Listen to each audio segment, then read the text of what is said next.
সময় বদলায়, জেনারেশন বদলায়, এটাই স্বাভাবিক।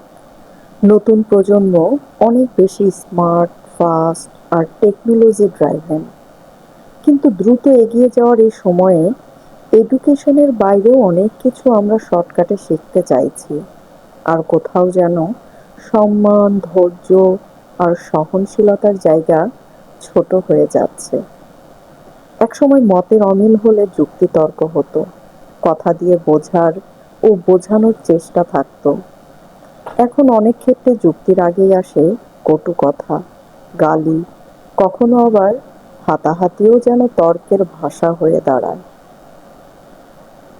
কিন্তু শিক্ষা শুধু বই, ডিগ্রি বা টেকনোলজি থেকে আসে না।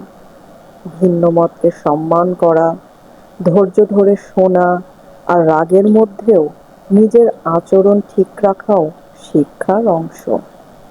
সময় যতই বদলাক, এই মূল্যবোধগুলো কোনো শর্টকাট নেই।